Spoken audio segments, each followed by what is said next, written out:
Salut tout le monde, on se retrouve pour une nouvelle vidéo. Là je vais parler de mes vêtements techniques pour la pêche du bar du bord. J'ai eu quelques questions dans les commentaires, qu'est-ce que tu mets pour pas avoir froid, on te voit souvent dans l'eau. Donc je vais vous montrer selon toute l'année qu'est-ce que je vais mettre le plus fréquemment. C'est mon équipement habituel, après j'accumule les couches quand il fait plus ou moins chaud.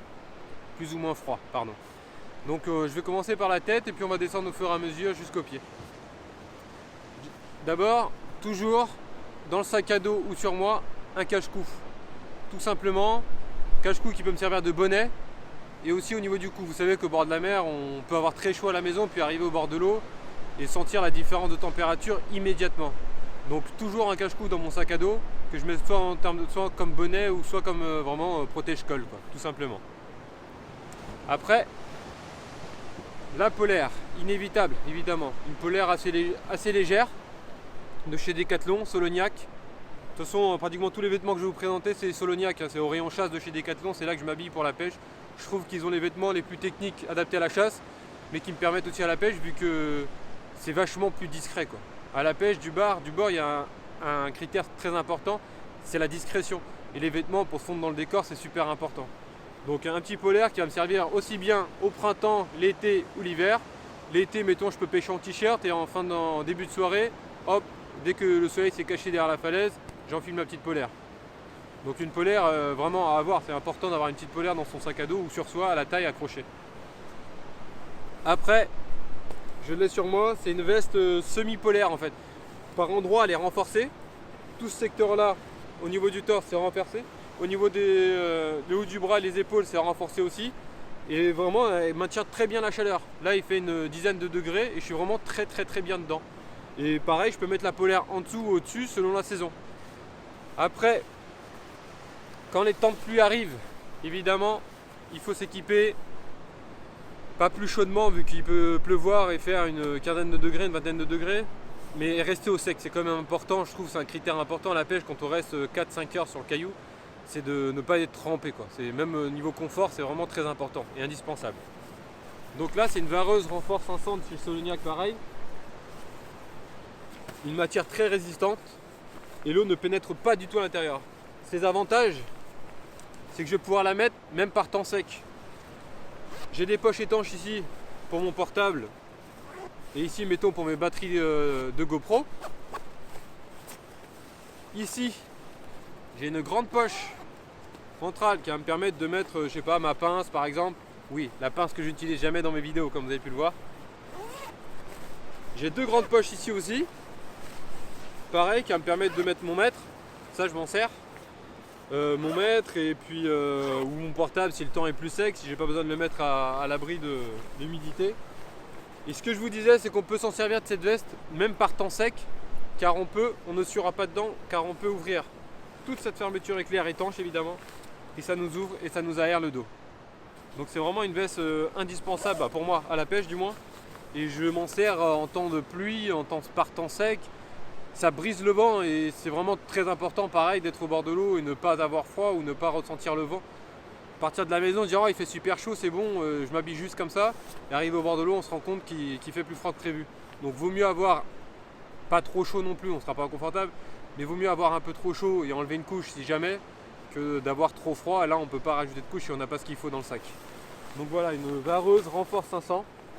Renforcé pareil aux manches qui nous sert bien au poignet. Moi j'ai des petits poignets donc c'est super pratique, j'aime bien être serré au poignet.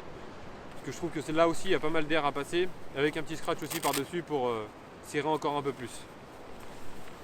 Donc voilà une veste très pratique et puis on peut aller sur les cailloux et tout, là il n'y a aucun risque. Il y a même une poche à l'arrière. Voilà, c'est une veste de chasse. Donc conçue pour les ronces et tout, donc il n'y a aucun souci pour ça. Donc une vareuse très confortable. De toute façon je vous mettrai tous les liens de mon équipement dans la description si jamais ça vous intéresse, si ça intéresse quelques-uns d'entre vous. Donc pour le bas, je mets une combinaison de kayak. Systématiquement, je ne vais rarement à la pêche, voire jamais, sans ma combi. Il y a plusieurs raisons pourquoi je mets une combinaison. Déjà pour ne pas avoir froid. Oui mais l'été il fait pas froid, je suis d'accord. Si jamais je tombe à l'eau, on ne sait pas ce qui peut se passer. La combinaison, comme vous le savez, le néoprène, c'est pour ça que les plongeurs doivent mettre une ceinture de plomb. Elle a cette faculté à flotter. Donc ça va nous permettre déjà de rester à la surface le maximum possible. Je sais pas moi, on peut pas savoir comment ça peut. Qu'est-ce qui peut se passer, on peut se déboîter une épaule en tombant dans l'eau. Donc c'est vraiment un atout indispensable. Et le fait qu'elle ait 2 mm d'épaisseur, les chocs sur les genoux, les mollets, les tibias, on est vachement protégé avec une combinaison. Donc je mets systématiquement une combinaison à la pêche. Vraiment c'est inévitable. C'est une combinaison comme vous voyez qui n'est pas du tout discrète. Donc là vous allez me dire bah la discrétion c'est pas top. Du coup par-dessus je mets soit un pantalon de jogging comme vous avez pu le voir dans certaines vidéos. Vous m'avez vu en jogging ou un legging de running. Ou sinon, encore mieux, une vingtaine d'euros pareil au rayon chasse, un surpantalon Solognac tout simplement, qui là est camouflé parfaitement comme mes autres vêtements. Et là c'est un pantalon, l'avantage, parce que la combinaison, son inconvénient, c'est que si vous pêchez juste en combi et qu'il y a un peu de vent et que vous avez pris l'eau avant, même s'il fait bon, vous allez ressentir le froid immédiatement. Ça n'empêche pas le vent de traverser la combinaison, donc vu que votre peau est humide en dessous, vous allez avoir très froid très rapidement. Donc toujours soit un petit jogging, soit un legging de running Kalenji, ou sinon un surpantalon Solognac comme celui-là, qui fait très très bien l'affaire. Très souple, vraiment, regardez.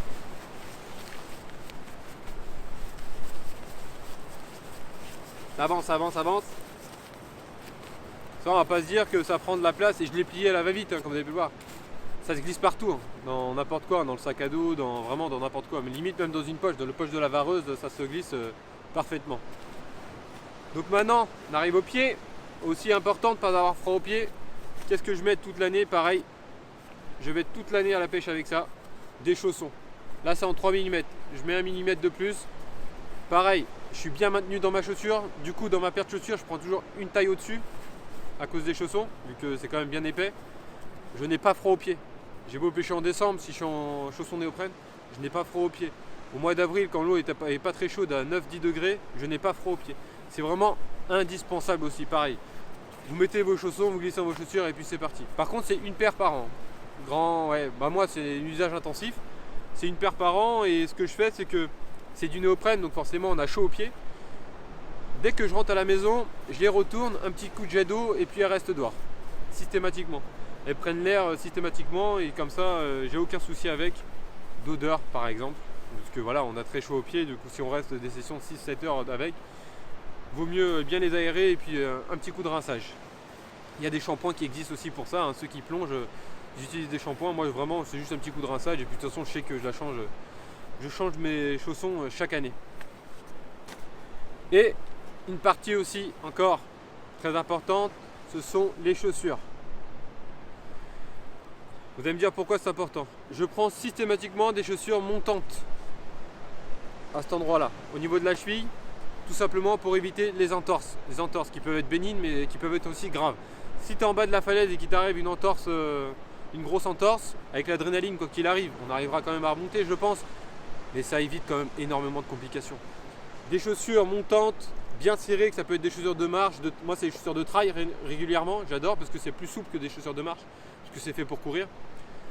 Donc bien serré au niveau de la cheville et vous êtes vraiment très bien. Pareil, pour la pointure, si vous pêchez avec des chaussons, prenez une pointure à peu près au-dessus de ce que vous êtes habitué. Prenez une pointure au-dessus de ce que vous êtes habitué à mettre. Donc voilà, des semelles aussi, un critère important, c'est que les semelles soient bien cramponneuses. Et moi généralement une paire de chaussures c'est un an d'usage intensif. Mais voilà, c'est des chaussures qui font très bien l'affaire, c'est des chaussures de trail, après c'est la marque Adidas. Vous pouvez prendre ce que vous voulez, mais les critères c'est bonne semelle, importante, et ici de la bonne hauteur pour maintenir votre cheville et éviter les entorses. Parce que voilà, on crapaille beaucoup, on saute de caillou en caillou. Un petit coup de fatigue, la cheville qui part, et là c'est les complications assurées. Donc vaut mieux mettre le prix pour avoir une bonne chaussure qui vous maintient bien les chevilles que de négliger ce critère qui est très important à mon goût. La sécurité, c'est comme tout, c'est comme l'importance des leurres, c'est un tout qui fait que vous avez un confort de pêche et ne plus avoir ce souci de faire attention sur les cailloux. Enfin, il faut quand même faire attention, mais vous êtes quand même plus apte à mieux pêcher quand tout est carré et tout est ok. Et pour finir, on va remonter tout en haut, une paire de lunettes.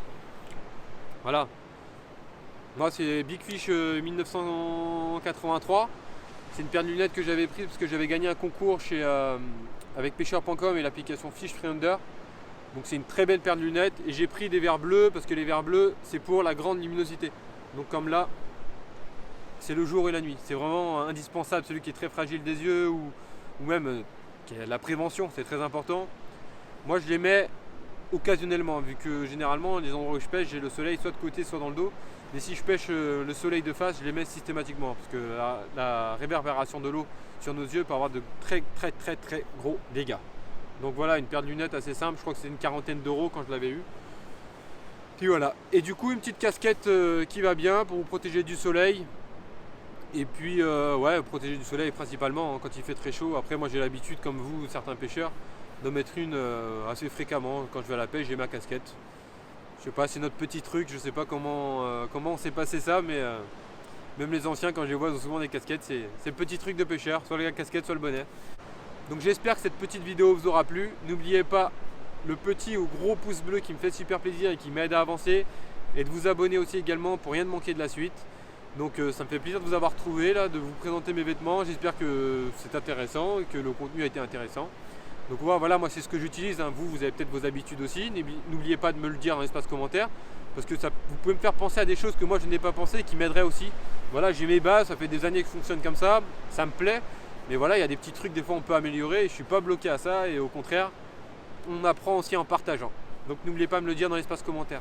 Donc je vous souhaite une bonne fin de soirée ou une bonne journée si jamais vous regardez la vidéo dès le matin. Et puis je vous dis à bientôt pour de nouvelles vidéos et puis je vous remercierai jamais assez de me suivre. Ça me fait vraiment plaisir, vous êtes plus de 4000, pratiquement 4200 à me suivre, c'est impressionnant comment ça va vite. Je ne pensais pas que ça irait aussi vite mais bon. C'est vraiment formidable. Je vous remercierai jamais assez. Donc je vous souhaite une bonne fin de soirée, un bon vent et puis je vous dis à la prochaine. Allez, salut!